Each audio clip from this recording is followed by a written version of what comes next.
አንድ ሰው ምን ሲል ሰማሁት፣ እናንተን የማያውቋችሁ ሰዎች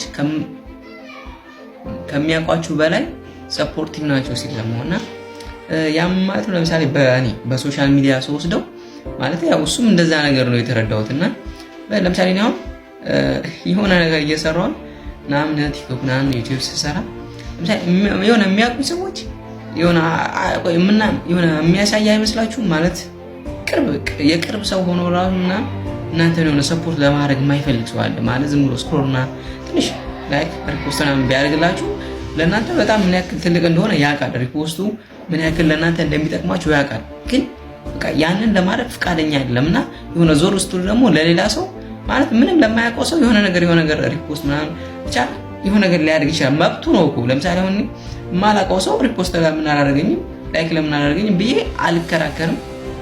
ይሄ የራሱ መብቱ ነው። ጭራሽ እንዲሁ ማሳለፍ ይችላል። በጣም የቅርብ የምትሉ ሰው እንደዛ ሲያደርግ ስታይ በጣም ደስ የማይል ነገር እና የሆነ ትክክል ነው ማለት የሆነ የማያውቃችሁ ሰው ደግሞ የሆነ አሁን እኔ ዩቲዩብ ላይ የማያውቀኝ ሰው ሌላ ቦታ የሚኖር ሰው በቃ በርታ ጎበዝ ምናምን ተምኔል ይሰራልኛል፣ ኤዲት ያደርጉልኛል እና በቃ ያግዙኛል እና ያን ሳይ ግን ያን ሰው የትም አይቼው አላውቅም። በቃ እኔ ሶሻል ሚዲያ ላይ አየ በቃ ዝም ብሎ ሰፖርት ያደርገኛል ምናምን የሆነ ከዚህ ጋር ደግሞ በዚህኛው በኩል ስታዩት እናንተን የሚያውቃችሁ ሰው በቃ የሆነ ለእናንተ የሚጠቅም ነገር እንደሆነ እያወቀ ዝም ብሎ ስክሮል ምናምን ያደርጋልና ምን ችግር ምንድነው ችግሩ? ማለት አጠገባችሁ ያለው በቃ ወዳጃችሁን ማገዝ ችግሩ ምንድነው? እና ይሄ ነገር ዞር የሆነ ቆም ብላችሁ ብታስቡት በጣም የሚደብር ነገር ነውና ይሄን ነገር ብታስተካክሉ አንድ የምናገረው ነገር አለ እና ደግሞ እኔ አሁን ደግሞ የራሴን ነገር ነው የምነግራችሁ። እኔን የምታውቁኝ ሰዎች ማለት በደንብ የምትባቡኝ ሰዎች ምናምን ቪዲዮ ሲመጣ ሪፖስት ምናምን ብታረጉልኝ እና ደግሞ አንደኛ ማስጠንቀቅ የምፈልገው እኔ ዩቲዩብ እሰራለሁና ዩቲዩብ ስሰራ ሾርቱን ወደ ቲክቶክ ላይ ለቀዋለሁና ዩቲዩብ ላይ እየገባችሁ ማለት ሙሉውን ቪዲዮ የማታዩልኝ ከሆነ ቪዲዮን አስጀምራችሁ 1 ደቂቃ ምናምን አይታችሁ አትውጡብኝ። ምክንያቱም የኔ ቪዲዮ በጣም ነው የሚገለው።